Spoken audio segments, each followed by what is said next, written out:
2025. Rob Browne here with you in Memphis. Brenden Martin in Ocala, Marion County, the cold coffee and horse capital of the world. Everybody hear me? Horse capital of the world. of the world.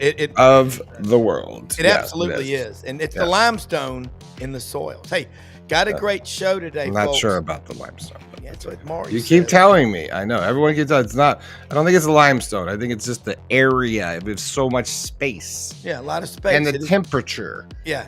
And you can race horses year round down here. Check the Kentucky Derby. That's where they all live and train. That's where they all live. Then they go up to Lexington. They run them. And take a picture with your phone of the QR code. We're live on 7 channels every morning. Twitter, Facebook, YouTube. And you can watch us live, or if you miss us, you can watch us whenever, and share the link with your friends. Tell your family and neighbors as well. Everyone We got a great lineup today. Coach Matt Dean over in Memphis at Rhodes College will weigh in. I'm going to ask him what he's hearing about Oregon recruiting as well. They've been losing. Had a big 5-star leave, but that's recruiting right now. It's the highest bidder. We'll also have Chris Lee of Southeastern 16 up in Nashville. Gary Harris, Tuscaloosa, Channel 23, and Tider Insider TV.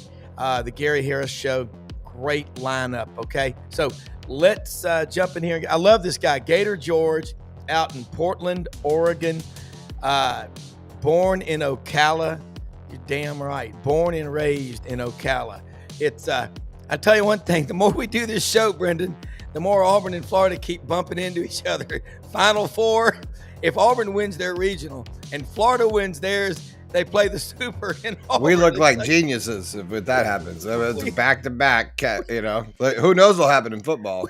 I mean, and look, it's crazy. I have always followed Florida because growing up, that was one of the biggest games of the year.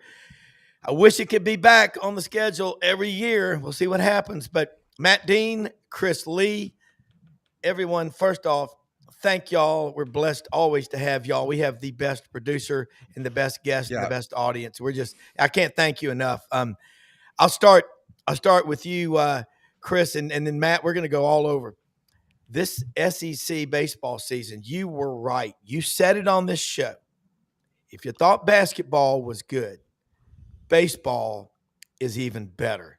Give credit where it's due to the man from the mid-state. Yeah, 13 teams in, 8 teams hosting. I thought Alabama should have been a 9th, but you figured they were going to draw the line somewhere.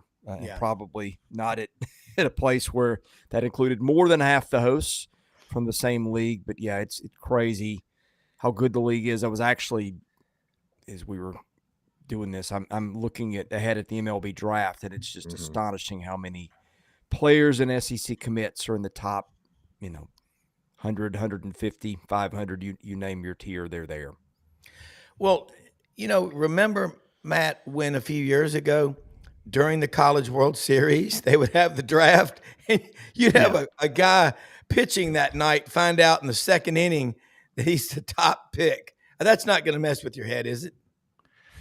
Good morning, guys. It's good to be back on. Good to see you, Chris. I've always wondered the timing of that. I was like, can we wait a couple weekends to get through the College World Series? I don't know the history behind it, but I will tell you this. I follow baseball passionately at the MLB level, and it's just amazing what the SEC continues to do in the sport of baseball. We've had family friends that have pitched and position players for SEC teams, and just this year, and big shout out to Vanderbilt again, because the consistency of what Tim Corbin has built there is just, to me, is just amazing. Day in, day out, what they do, and with everything that's going on there with the academic stature of that school and how great a school that is, for them to be at the top, the 1 seed again, to me, it's really remarkable, Chris. I think it's a tremendous accomplishment for their program and him as a coach. Yeah, it is. And Chris, I remember back in 2002, I think it was, up at the in-laws in Franklin. They live out there by the Publix, Fieldstone Farms, beautiful area. I was listening to some Vanderbilt neighbors of theirs. They're all Texas Longhorns, but he said, Tim Corbin said, we're going to try to get every top player within 250 miles, and we will build a national powerhouse. You know Tim Corbin. Boy, has he lived up to that promise. Yeah, well, he got a lot of those guys, and he got a lot of guys a lot further away on top of it. But the idea was good. But yeah, well, and look, for a while, this has been his state. Tony Vitello has come in and done some wonders of his own. But I mean, until probably 5 years ago, Tim Corbin, and maybe not even that, would just walk into Knoxville for the most part and get a lot of whoever he wanted there too. I mean, some of their star players came from Knoxville and starters, many over the past few years. Now that's a harder get now, but yeah, I mean, he's continued to really, and this year's team is kind of unique in that regard. I can touch on some of that if you want. It's kind of very interesting how they've emerged as the number one seed, because there were so many things working against them. And for them to get to this point, it's been amazing. Would you say that winning the SEC tournament in baseball means a lot more than winning the SEC tournament in basketball in terms of seeding and all that? Probably. I mean, maybe, the format change. I'm kind of interesting to see. It'll be interesting to see going forward how that changes. And by the way, I like the format. I think it incentivizes teams to play to win now. It used to be if you had a national seed locked up or whatever going into the tournament, well, why bother? Especially if you need to win, 5 games or something like that, then that's using a lot of pitching. It could hurt you for the real tournament. But I think the format, and I know that's not what you asked me. Yeah, I like what that did. But I mean, you saw it last week, right? Vanderbilt was at no point of the season was Vanderbilt on the radar for the number one national seed. I mean, it was creeping there. The metrics were there. I think they went to Omaha or to Hoover and were so dominating. Yeah, it sort of forced the discussion. But I mean, Ole Miss was on the outside looking in for a host and got a 10. Yeah. Tennessee probably needed to win a game or two and did. So the Vols ended up with the national seed. I do think the tournament this year was very meaningful in that regard. Because you look at, it's not trying to diminish the importance of winning the basketball tournament, but it just doesn't seem like it helps you in terms of getting a better seed in the NCAA tournament. So, but of course, you want to win it regardless, because if you're a competitor, you do. Matt, you look at the cost, and you've been an athletic director. You're crunching the numbers. You understand all the minutia. Baseball, when compared per player cost-wise, where does it rank versus basketball and football? Well, I mean, the reality of the situation is too, when you're looking at, the revenue producing sports, which baseball is obviously one of them, right? The beauty of baseball too is the better programs also offer you midweek opportunities besides conference opportunities, which are traditionally home games. Most of the midweek games played are not away games. So you're going to have more opportunities to showcase your product in front of your fan base. And sometimes if you have the elite level programs, it may offer some fans a chance to actually watch a game that don't have season tickets, let's say. That's not always the case. I understand that, but that is part of it. Forever, and we've been waiting on this ruling, Rob, with the judge. I'm surprised you didn't bring it up, but the last 8 shows, I think we've had a question about it. But, with the increased roster size to baseball and probably the influence of NIL on baseball more prevalent than the start of NIL, I just think there's so many opportunities in corporate sponsorships in baseball these days because people love this. I mean, we all grew up at one point. However we ended up in an athletic realm, we started playing baseball. We like to take our kids to the game. A lot of times it's a family event. And it's, Rob, let's be honest, sometimes it's hard getting in a football game and the things that are required in a football game. There's just more opportunities to go to baseball games. I mean, look at the MLB level. Each team has 81 home regular season games, 162 game schedule.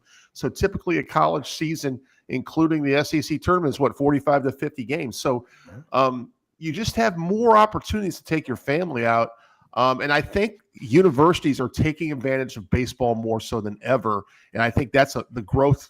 If you want to see a slight benefit in terms of this whole, not say transfer portal, but the NIL growth model, I think it's benefited baseball because I think you're keeping some guys at the college level because of money that may have been tempted more Now, if you're a first-round pick, Chris, I mean, you're going to probably take that money and go with the signing bonus in the MLB draft. And now high school kids do it all the time.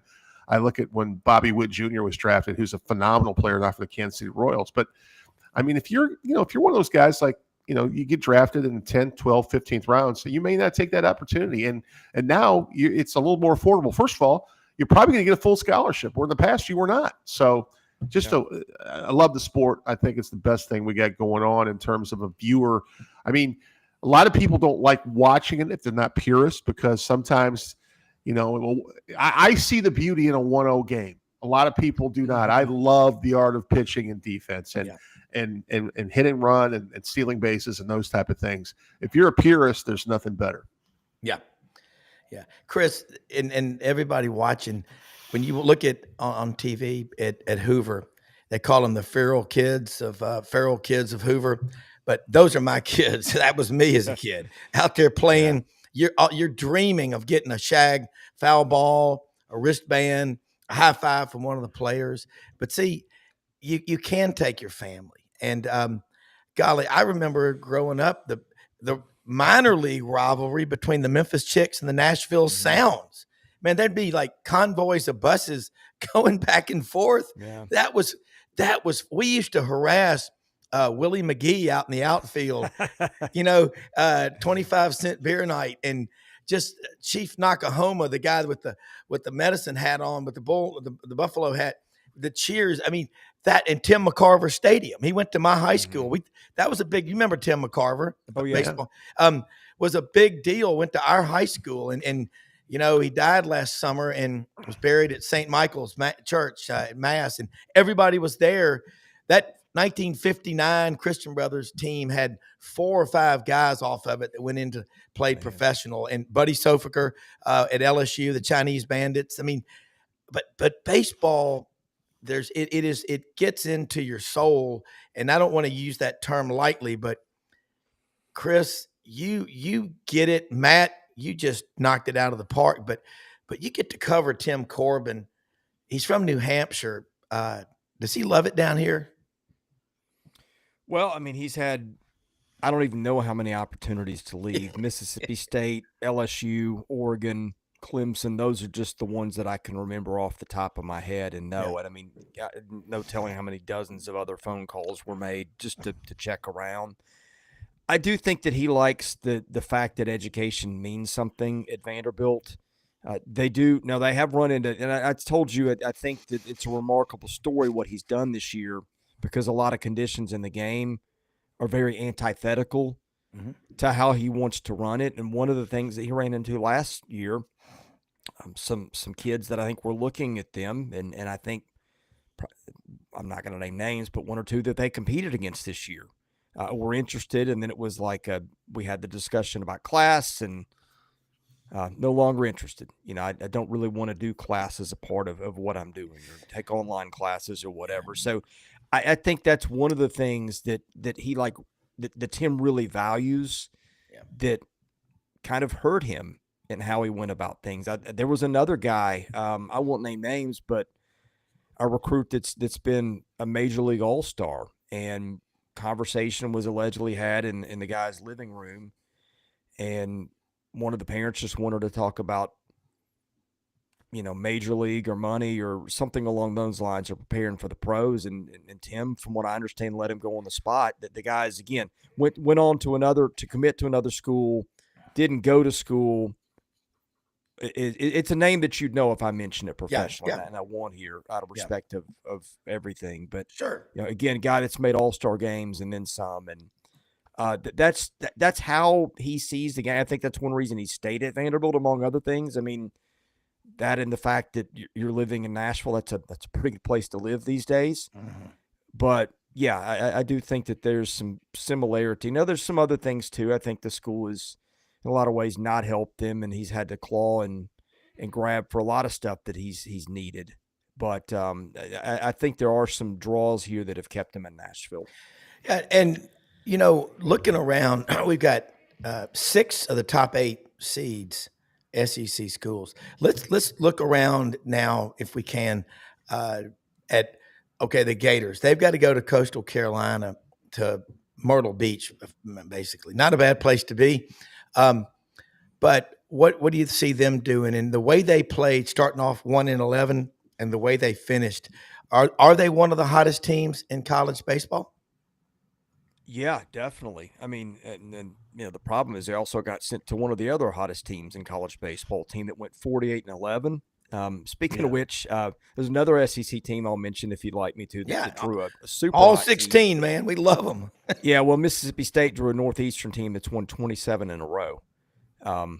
So there'll be that one too. I think at first I saw the draw and I thought, well, I think the committee did a pretty good job. I look into some of these now, and some of these regional pairings are much more unbalanced than others. I mean, it feels to me like maybe somebody really wanted LSU and Texas to get to Omaha, given some of the draws. And Florida's one of those. Coastal Carolina, I think, is legitimately good. Oh, they're like good. They've got pitching coming out their ears. And, Florida's got some dudes too, but I think that's going to be one of the most interesting series. I think Tallahassee is too. I think you've got – 3 teams in Tallahassee that could, Florida State, Northeastern, Mississippi State, that could win that whole regional, flip a coin as to which one. I think that there's some very interesting pairings here. Yeah. Matt?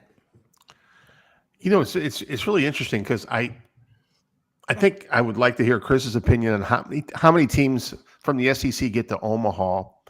But I also, out of curiosity's sake, outside of the SEC, I've always viewed Florida State as one of those programs in baseball. Obviously, they had a legendary coach for a long time, as always a threat to get to Omaha. But it's really intriguing, Chris, when I go through some of the pods. I had a chance to watch some Big Ten baseball, which sometimes is cringeworthy. But last weekend I watched UCLA play for the first time. And they were really interesting lineup. Now, I don't know how their pitching holds in terms of double elimination regional play. But I'm just really curious, Chris, your opinion of outside of our league, the SEC, who do you think is one of the most dangerous? I mean, you mentioned Coastal, 48-11. I don't care what you guys say. That's just remarkable. But who else do you see under the radar? Is it a North Carolina? Is it a Florida State? Is there some? What about Oregon State? Is there someone I'm missing here that you think could make a run and get to Omaha that may be kind of under the limelight? Yeah, I think there's a lot of parity. So I think the bigger answer is a lot of teams. I think the 2 that probably stand out to me the most, or maybe the 3, are Coastal Carolina. I mentioned them. Yeah. Just unbelievable depth of pitching. They've got starting arms that are really, really good. I think they're one. I think Oregon is one. Oregon's a pretty balanced team, can really hit the ball. That's one. Although I think the draw, let me look this up. They got North Carolina, which is the other one. I think North Carolina, you're seeing North Carolina be listed as a national title favorite among a lot of the experts, and I can see it too. I mean, pitching is the thing that I look at first because it's a hitter's error, and if you could stop that, and you've got depth to get through the weekend, and remember, sometimes even teams that are overwhelming favorites have a stumble somewhere. So I always look at pitching quality and depth, and I think those are some of the teams, in particular the Carolina schools, that have that. Yeah, and I tell you, I like this guy Gator George. He's smart. He's a good dude. I like him. He's rolling today. He is. Well, I love him. I mean, I get a little bit compulsive. I think he's into your coffee, Rob. As a problem. Shadrack's coffee. I mixed up the pecan with the Jamaican me crazy. This is good stuff. But you know what about baseball? I think Shoney's saying Gators got a good draw. That's a tough one. Coastal Carolina, aren't they? Yeah. Aren't they the 48-11 team we're talking about? And they won it all back in 2016. And you look at these draws. You go back to 1997. There were 4 or 5 teams from the SEC in the College World Series. And I remember it was Auburn, Alabama, Mississippi State, and LSU. And after that, the NCAA seeding tournament committee tried to change that so not so many teams from the SEC could get there. But what happened was more teams in the SEC doubled and tripled down on their commitment to baseball. That's what I think happened. Agree or disagree? I agree. I think you're seeing some teams that are not traditionally teams you think of caring about baseball. Tennessee is at the forefront of those. Obviously, Tony Vitello won a national title last year. I think another one is Kentucky. Kentucky has been really competitive in a regional again this year, and we talked about the draft and money a few minutes ago. Kentucky got a kid named Tyler Bell through the draft.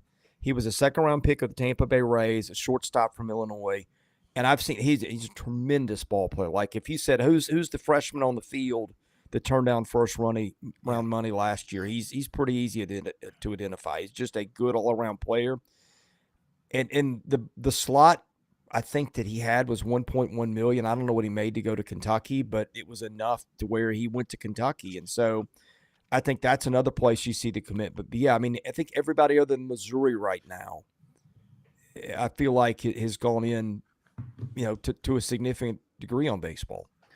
Well, the interesting thing, 88, Butch Thompson was on with us yesterday, and we talked about 88 SEC players on opening day rosters, Matt. Go back 3 years ago, I think it was 48.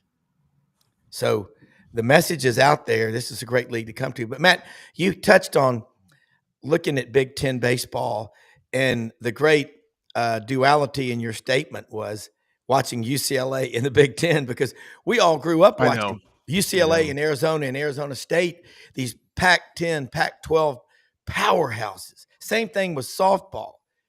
And here they are again. UCLA, you got athletes falling out of the sky. Yeah, I mentioned UCLA and Chris mentioned Oregon. Those are probably but Nebraska won the Big Ten tournament to get the AQ. But I mean, that was so. What's really interesting about baseball is like when we follow basketball, we know the teams outside of the SEC that are going to make. When we do our brackets, we have a little bit of education throughout the land about who's going to be, we know Houston from the Big 12, Kelvin Sampson. We know all these things about Cooper Flagg and Duke. But that's why, baseball is just so romantic, because you can literally get on a run. If you got pitching, man, and you can catch the baseball behind your starting pitcher, you can beat anyone. And that's not like how football's played. It's sure not how like basketball's played. Because it's other sports are so depth sports. And I'm not saying you don't have to have depth in baseball. Don't get me wrong. But I just go back to baseball and the roots of it. Like I see you wearing an Atlanta Braves hat, Chris, the other night when Acuna had his first pitch back from injury. How awesome would it have been to be in that ballpark to watch that thing sail out about 470 feet? It's just, you don't see that in any other sports, guys. And that's why it's so interesting in the regionals. Now, sometimes in the super regionals, when you're 2 out of 3 and you got a host site, you don't always see a visiting team win that series. But man, these pods of 4, I was just up in one for our baseball team. We lost in the first round, but there's so much excitement in that first weekend series, I think. And I just think, you even mentioned a couple teams like Kentucky. I mean, what they've done in the last 5 to 7 years in baseball, they're a basketball state. They're a basketball school, and we always give Stoops problems because he's trying to make it. He comes out and says, well, we're a football school too. But I just think it's really neat. And that's why I reference Coach Corbin, because what people can do, at baseball programs. Rhodes College never won in baseball till we hired a guy, Jeff Cleanthes from the Northeast. 596 wins later, we got a pretty good baseball program. So you have different ways to play the game. I mean, you can play small ball. You can be Earl Weaver and look for the 3-run home run. I mean, baseball is so romantic. My favorite movie, For the Love of the Game, Kevin Costner. I've watched that 30 times. Yeah. No, and that you're hitting on so many great points. And I want to ask you now, Chris, about Texas and Oklahoma coming into the league this year.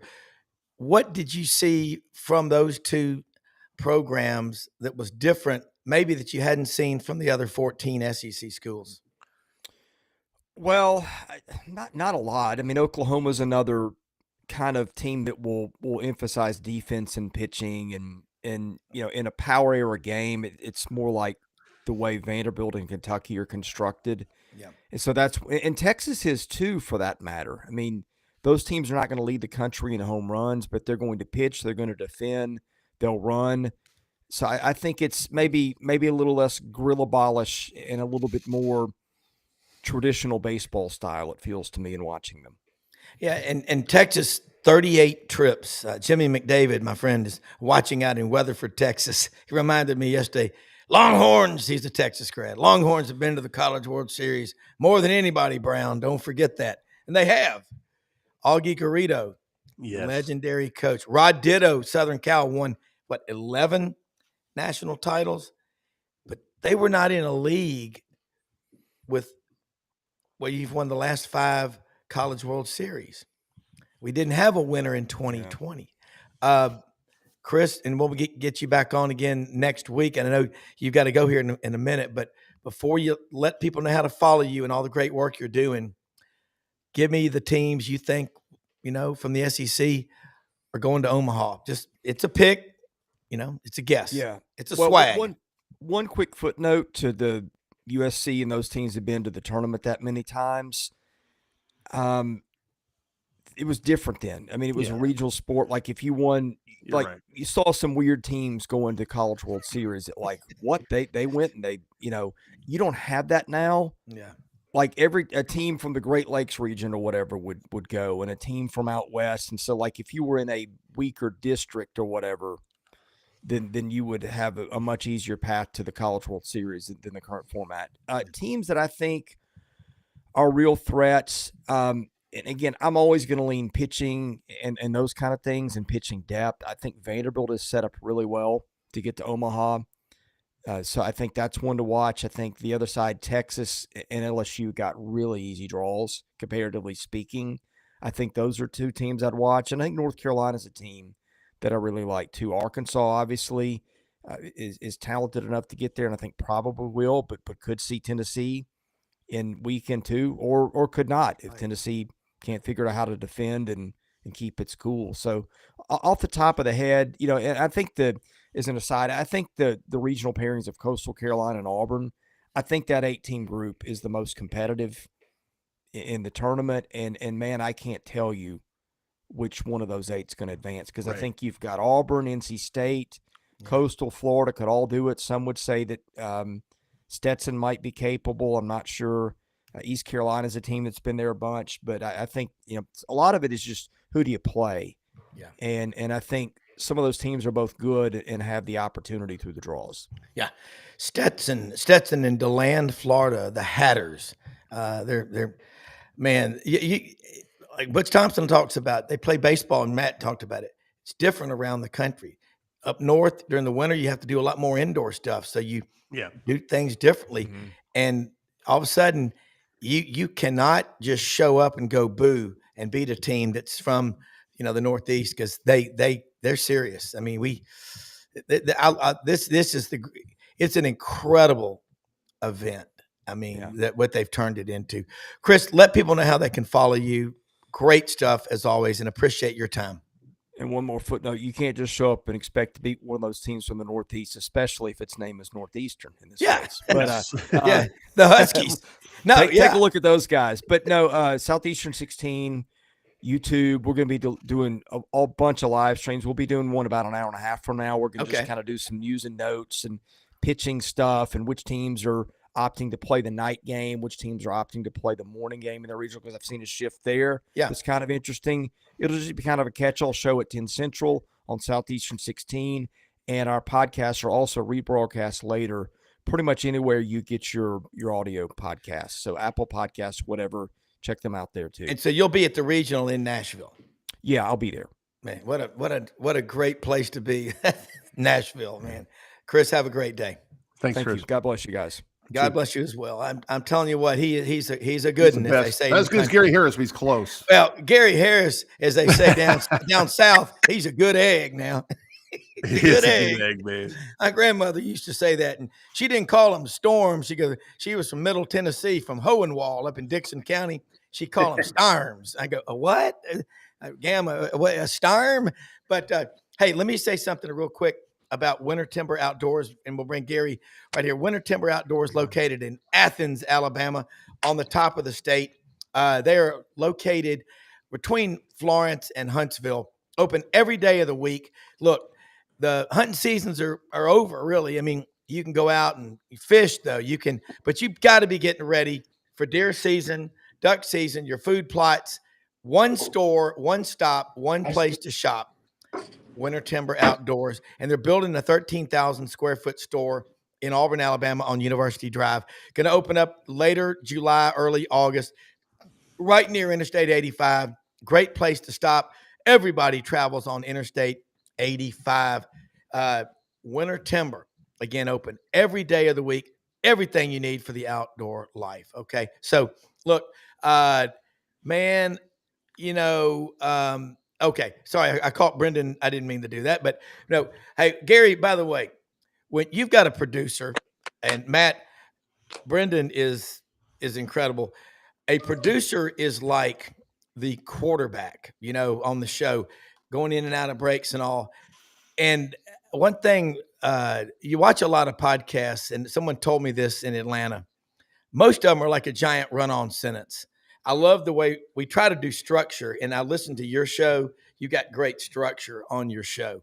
Tighter Insider, 30 minutes, 22 minutes of content. If you ever retire, you should become a teacher because you do it right. But man, I love this time of year. We got baseball. Alabama missed being a host, but aren't they hosting in softball for the 21st year in a row or something like that? Patrick Murphy. And we won't make the mistake on here saying women's softball because God, thank you, there's no men's softball league. I mean, that would be the beer drinking deal. Have to be sponsored by, a big brewery. But let's talk about what's going on in Tuscaloosa because we got football is hot, but Tide baseball. Talk about the job the first year coach did coming down from Maryland. He seems like he's fitting right in. Yeah, I like Rob Browne a lot. Very amicable guy, serious baseball guy. I think he's only about 38 years old, but he's already got a ton of experience as a head coach, and has done a really nice job here now in his second season. And you mentioned the not getting to host, and it's disappointing. I look at it from both sides of the coin. When you look at Alabama's resume, it was a host-worthy resume. To have 41 wins, to have 17 wins in the SEC, to have an RPI that was 9 going into the tournament, 13 coming out of the tournament, a bunch of wins over top 25 RPI teams. The resume, it's been very rare, if at all, that an SEC team with that resume has not hosted. Now, having said that, for the people that say the other side of the argument, you had your opportunities, they're absolutely right. I mean, you're up 7-2 in Nashville in the bottom of the 8th with 2 outs, and you lose that game. Yeah. You're up 5-0 in Gainesville against Florida in the game 1 of that series, and you lose that game. You won both those games, or even just one of them. You're hosting. And they did get a win in the SEC tournament against Missouri, but then lost to Tennessee, and Tennessee went from a team that was not projected to host going into the SEC tournament, and did get to host. I mean, so there's some disappointment because I know Coach Vaughn wanted a regional very badly here in Tuscaloosa for the fans, and feels like that their resume warranted that. And he said, as much. He said he was disappointed, and particularly with. I mean, it's hard to gauge the SEC tournament. You play 60 games, and it's a single elimination event, but then Vanderbilt catapulted all the way to the number 1 overall seed. Tennessee catapulted to a host. We know what it did for Ole Miss. Yeah. Alabama went 1-1. So they obviously put a lot of stock in the SEC tournament, but then Auburn went one and done and lost a team that didn't even make it to a regional and is a number 4 overall seed. So I have a hard time gauging everything. But now to move on. They're not hosting, so you quickly have to put that behind. I thought when I looked at it, because I didn't feel like they were going to host. I just didn't feel like, despite the resume, that they were going to host. And I thought, well, it's probably going to be, Tallahassee, Hattiesburg, could possibly be Clemson. But I'm very pleased with Hattiesburg. Logistically, they bust down there yesterday afternoon. It's only 2 hours and 45 minutes. There's a lot of Alabama fans in Southwest Alabama and Southern Mississippi. So they'll have, those Southern Miss fans are rabid, but there'll be a lot of Alabama fans in there too. Oh, yeah. They play Miami tomorrow afternoon at 2:00, a team that has the name recognition, but has struggled. I think they lost like 5 of their last 6 or 6 of their last 7, something like that. So Alabama, the 2 seed in that regional, plays Miami, the 3 seed. Southern Miss, the 1 seed, plays Columbia. And I heard you guys talking about can't take teams for granted. Columbia came in here a couple of years ago and won 2 out of 3 from Alabama. So, and they're the 4 seed there. So you got to be ready regardless of who you play. But I do think when I say this regional's winnable for Alabama, it's also winnable for Southern Miss. Really they're winnable for most of these teams. If they play their best, they have a chance to win it. But I think Alabama could get through here, and if they do, they go to Nashville more than likely if Vanderbilt wins its regional. And even though they lost 2 of 3 there, as we mentioned, it's easily plausible to say they should have won 2 of 3. So who knows? I think I think Alabama's a good team. I don't think they're an elite team, but a good team that gets hot and plays well at the right time can make a run. So we'll see what happens. Well, they're going down to the Hub City Hustle. And anyone listening here, anyone know what the nickname of Hattiesburg, Mississippi is? Gary knows it. It's the Hub City. Yeah, the Hub City, but I hadn't thought about it in a long time. When I lived in that state, you had to remind me. But we used to run a triathlon down there at the Canebrake subdivision in Hattiesburg. Canebrake's nice. The Hub City Hustle.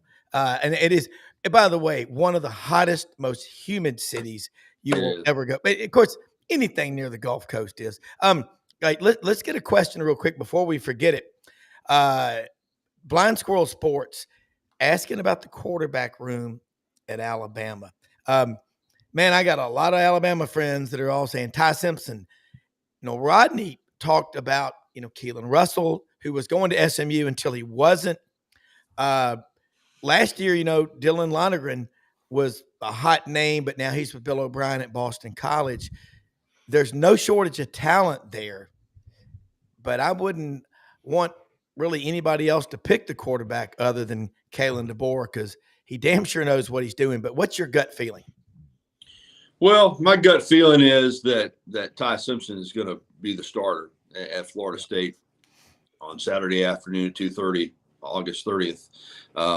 That's everything that I have seen indicates that'll be the case unless something happened in fall camp that he either performed very poorly or one of those other 2 guys, Austin Mack or Keelan Russell, just elevated. I think it's his job to lose. And this is his 4th year here. Granted, he's got limited game experience, but I think Ryan Grubb feels like that he gives them right now, as they look at their team, probably the best opportunity to be successful. Now, having said that, if he were to get into game situations and not perform, I don't think that Ryan Grubb and Kalen DeBoer would, unlike last season, which was a little bit of a different situation, I don't think they would hesitate to make a quarterback change if they needed to spark their team. But as I've said to you guys, and y'all know this, it's always best for a football team if the quarterback that starts the first game starts the 12th game. I mean, that's just number one, he's been successful. He's been healthy. I don't think coaches like the idea that, for whatever reasons, the quarterback that starts the season doesn't finish the season. So if Ty Simpson is named the starter, it'll be best case scenario for Alabama that he remains the starter. But I do think that there is a possibility that, again, we don't know how he's going to perform. He hasn't played enough in game situations as a starter. But if he does not perform well, and let's say 4 or 5 games in, they've got a loss or 2, then it wouldn't shock me if they change quarterbacks. Yeah, and Brad Bellamy's going to be on here in a few minutes, the general manager at Landers Ford. He's a huge Alabama fan, wants to talk to you. But I'm with you. And, Matt, you know this. Look at the end of the season, how many of your starting 11 on offense, starting 11 on defense are still healthy. And with depth being what it is at a school like Alabama, and that's saying a lot in the era of the portal. You get a hot quarterback, Matt. That's like having Emerald or Wolfgang Puck or Gordon Ramsay in the kitchen, isn't it? A lot better than Uncle Charlie for my 3 sons, I promise you. Well, I'm really interested, Gary, in that game. I fully expect Alabama to win that football game. That's number one. But how historically bad Florida State was last year. Can they rebound? I don't know enough about what they've done in the portal and how they're remaking their roster, but I think there are multiple storylines. I think for Florida State, a win would be to stay close to Bama. I really do. And also, I'm curious to see how Bama looks offensively in a new model with new quarterback. I think that's a real intriguing game because it's, no matter what you say, I mean, the jerseys matter a little bit sometimes. And I think Florida State at home, it's going to be huge for Coach Norvell to be competitive in that football game. And I would expect, not that we're do lines in the show, but Bama will probably be a 2-touchdown favorite. That's just my guess. We love lines. But I just think that's a really intriguing early matchup with two power conference schools going head-to-head at Tallahassee. Now, if the game was at Tuscaloosa, I think it would be a blowout. But I think for Florida State, they have to be competitive against Bama, or this is going to be real interesting what goes down in Tallahassee next year. Man, I agree with you. I've said this on my show. I think it's a concerning game for Alabama. I think that the way college football and college basketball, all these sports are now, it's a year to year. And I don't think you can look. I think last year, to some degree, for Florida State was an anomaly. I just think, it was the year before the incredible disappointment that they had in not getting into the playoff. And then it kind of started in the Orange Bowl when they had all the opt-outs and Georgia just struck them. And it was just a bad vibe around the program. And then last year, it was worst case scenario at the quarterback position. And it spiraled on them. You're right. Tradition jerseys matter. I think that Florida State will have a bounce back season. That doesn't mean I think they're going to be, necessarily in the college football playoff, but I don't think anything that happened last year is going to impact this team. I think they're going to, in fact, I think they're going to be invigorated and ready to go to make a new start. Brought in Gus Malzahn, still an interesting move to leave as a head coach to be an offensive coordinator. But, I will say this, for Gus Malzahn, of course, a lot had to do with spending time at Auburn, but he is a guy that he gets himself motivated to face Alabama. There's no doubt about it. He's a guy you're going to get. He's going to be dialed in, and you're going to see stuff on offense from them that there's no way that Alabama will have prepared for, because he's going to be a first-year coordinator. I know you can look back at what he did at his different stops, but he's going to have some wrinkles. So I think it's a concerning game for the very reasons that you just mentioned, and also the fact that Alabama will be, I think I saw the early line is like 11.5 points. Most people are going to say, Alabama should win the game, but you're on the road. Doak Campbell's going to be rocking. So, I think it's a very concerning game for Alabama, and certainly one that if you lose that game, man, just right off the bat, you're not that you couldn't come back from it, but you're behind the 8 ball. If you're Alabama and you drop that game, your margin for error the rest of the season is like that. So I'm concerned about it. With Alabama being the second year for DeBoer, bringing in Ryan Grubb, I would rather see this be one of those years where they were opening at home against a directional school. I just think it'd be good, with a new quarterback to get a game under your belt. But, they're not going to have that opportunity. And I think it's going to be a tough game. A lot tougher than people think. Yeah, Gary, I want to let you say hello. This is Brad Bellamy, General Manager, Landers Ford in Memphis.com, and big Alabama fan. So say something, what's going on at Landers, Brad. And also Gary's Mr. Alabama football also does Tider Insider TV, and tell everyone in the Western Hemisphere about that show Tuesday nights at 6:30, because it is really awesome content. Hey, good morning, guys. Brad Bellamy, Landers Ford. Good to be on the show. Not my normal time slot. Usually it's on Fridays, but Rob, thanks for having me here this morning. Matt, good to see you again. I'm still coming over to get that vehicle soon. I promise you. I am. I'm waiting. Well, hey, now's a great time. Ford launched the Built for America program, employee pricing for everyone. We're about 7 weeks into that program now, and it's been tremendous. I mean, April was our best-selling month in new since 2023. It's been over 2 years since we had such a good month, and been really exciting to see all the folks happy to leave with some new vehicles. Bronco's been super hot because it's the first time we really had big incentives on those. F-150 continues to do well, and we got the brand new Expedition, which is unbelievable. We had the best selection in the Mid-South. So great to be on here with you guys.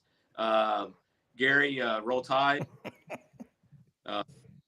So I know you guys were just talking about the upcoming season. Rob, have you touched on any of the stuff that came through from yesterday with the coaches and some of the feedback they've talked about in terms of wanting to have this SEC versus Big Ten one game on the schedule each year? Have y'all touched base on that at all this morning? Gary, I'm curious what you do know about that.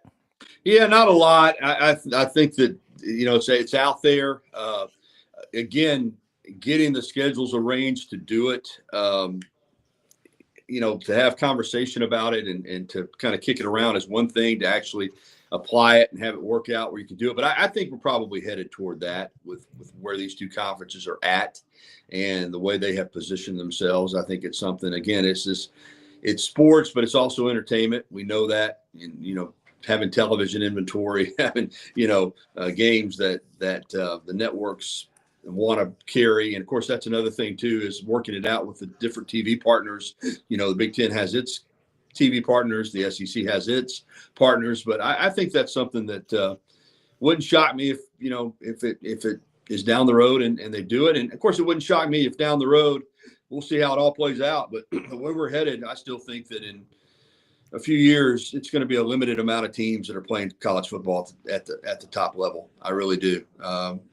I just think that we're headed toward a situation where a lot of these schools just aren't going to be able to keep up. So that would make that even more realistic to have the SEC versus the Big Ten. Yeah, and the SEC spring meetings, the 9-game schedule. I will just say for the record, I'm against giving 4 guaranteed slots to the conference. I like straight seeding. Take the best 16 because you don't want to limit yourself or perception-wise limit yourself to 4 spots. Matt, your son's on the staff at Oregon. They're in the Big Ten now. That's a league that you've got Michigan and Ohio State, traditionally the powers. Now you're bringing in Oregon, who in the last 10 years has had a top 10 recruiting class every year, at least top 10 or higher. Yeah, and I think they would have liked straight seeding last year. They wouldn't have seen Ohio State in the quarterfinals in the Rose Bowl. And I wouldn't have been out there spending a lot of money to watch my team get torched. How about that? But, honestly, it's no different when you get to tournament play. The strong survive. Ohio State got hot. And looking at Bama last year, let's be honest, if they went on the road either at Vanderbilt or Oklahoma, which we for sure thought they would won one of those 2 games, they would have been in the playoff. And, everything, there's a fine line, guys. I've coached for a long time and going back in it next year, getting back on the bench. And a lot of the whole winning thing is, we talk about talent. Obviously, you got to have players, but man, it's such a mental thing. And, when you get on the road and you don't have that traditional in your own bed and you're a lot of crowd noise, and sometimes it's harder to check down on the road because of the noise, you're going to make some mistakes. And if you look at both those games for Alabama, first of all, I never thought their defense would have given up the amount of points they did to Vanderbilt, but the quarterback was phenomenal that day for Vanderbilt. And secondly, they only scored 3 points, I think, against Oklahoma, guys. And on the road, you can't win if you don't score. So I think I project Alabama as a playoff team this year. I've looked at a lot of SEC schedules, and man, there's no easy path for anyone. There are some easier paths, but I just think, you gotta win every home game, and you got to find a way to stay away from 3 losses on the road. If you do that, you're in the playoffs if you're in the SEC or the Big Ten. That's the bottom line. 10-2 is going to get you there regardless of the model. Yeah. That's why it was so crazy when they struggled so bad Oklahoma last year, because I was expecting Milroe to struggle at LSU, right, given the crowd, the environment, given everything that we had seen up to that point, and then it completely destroyed them. I was like, all right, maybe we're past this early game mistakes that are going to take us out of the game early and then try to fight back. I mean, that's what happened against Vanderbilt. Was we gave up 2 quick scores and on 2 stupid plays, and then we had the punt where we got the same jersey number on the field twice, and it was just you're trying to come out of a hole, and man. Yeah, that Oklahoma game was so bad and no one expected, because Oklahoma had been so bad at that point. But who would have ever thought we'd have an SEC season where Auburn, Alabama would lose in the same year to Vanderbilt and Oklahoma. So, yes, those bumper stickers are Vanderbilt state champions of Alabama. I've never seen one before, Gary. Have you?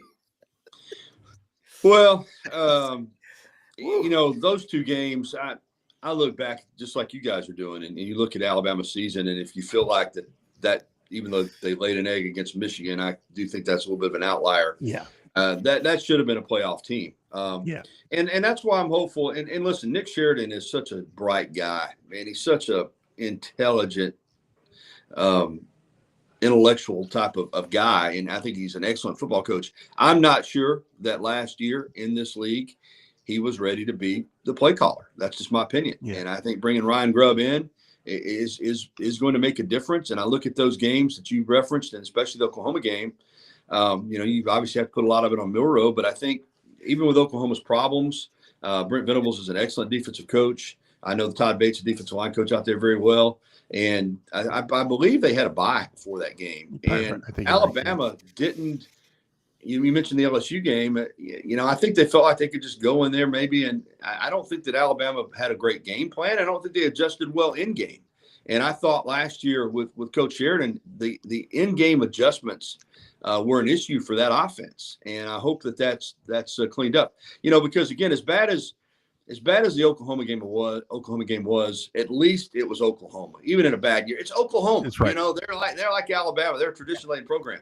You lose to Vanderbilt for the first time in 40 years when you're number one in the country, coming off a win over Georgia. I still, to me, that still stings more than mind-boggling.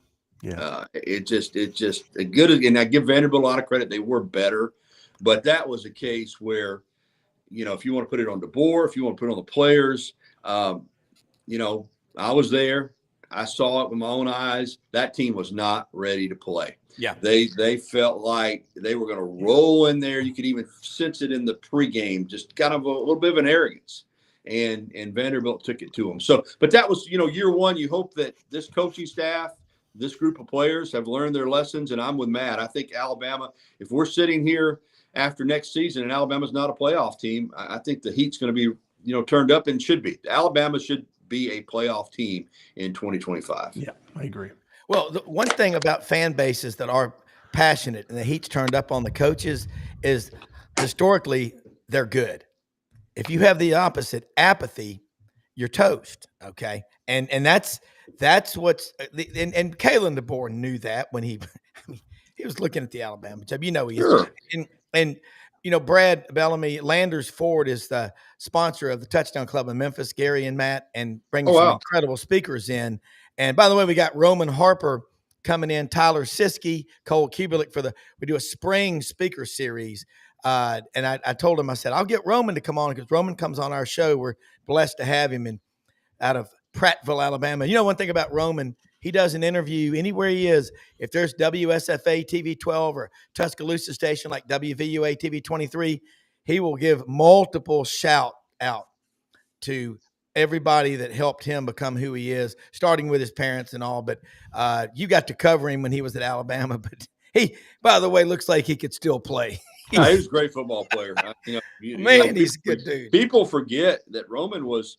When you looked at him physically when he got here, I was like, man, this guy's a good-looking football player. But he did not. It wasn't like there were, schools beating down his door to sign him out of Prattville. You're right. So he had a little bit of incentive, but tremendous player here, tremendous pro player, in the NFL, and has become a great analyst. But I'm glad that, Memphis has still got a thriving quarterback club because, we've talked about this before, Rob, and, Brad can speak to it too, Matt, as well. When I was coming up in broadcasting in the early years, quarterback clubs were every town in the South.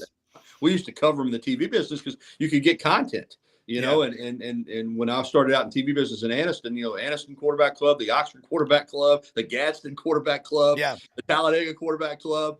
We covered those things because they brought in great speakers, but most of them have gone the way of the dinosaur, but I'm glad that there are still some that are around. Yeah. It's a work in progress, Gary. The thing is that we have generational change, and we got to get more younger people to prioritize stuff like that.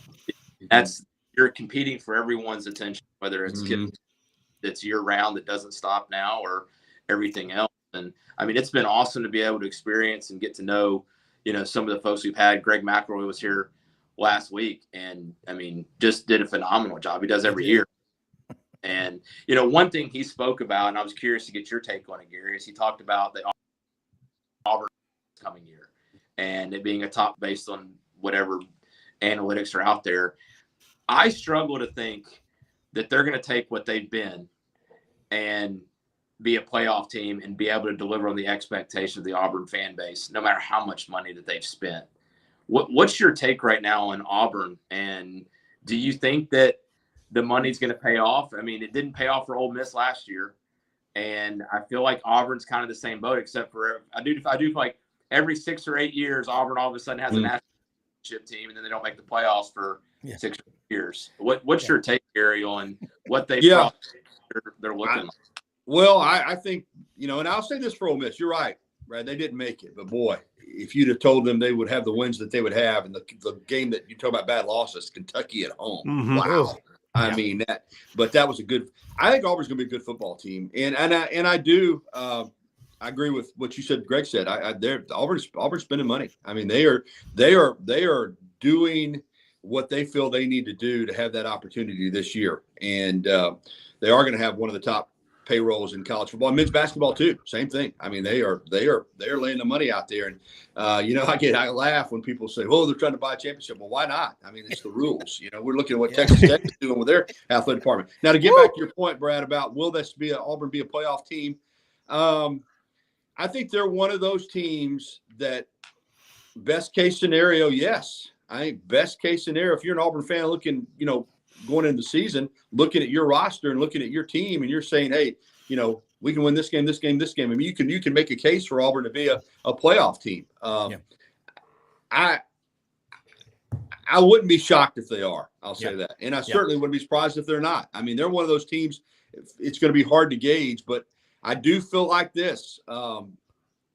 If you're an Auburn fan, and Rob can speak to this, if you're Hugh Freeze better make some headway this year. Yeah. Whether playoff or not, I think they need to be a team that going into November is still alive for the playoff. Rob, wouldn't you agree with that? Yeah. Feel good about it?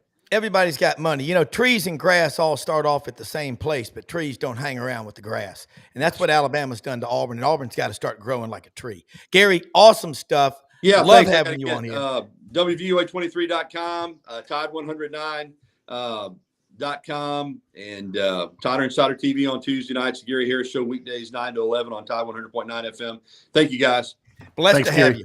Hey, by the way, Brad, put the Tide 100.9 app on your cellular phone. I've got it on there. I start off listening to Wimp and Barry Sanderson in the morning. Gary Harris Show is on right after we go off the air. We're about to wrap up. And let me say something right down the street from the great folks at Landers Ford, who, by the way, guys, you talk about a great community partner.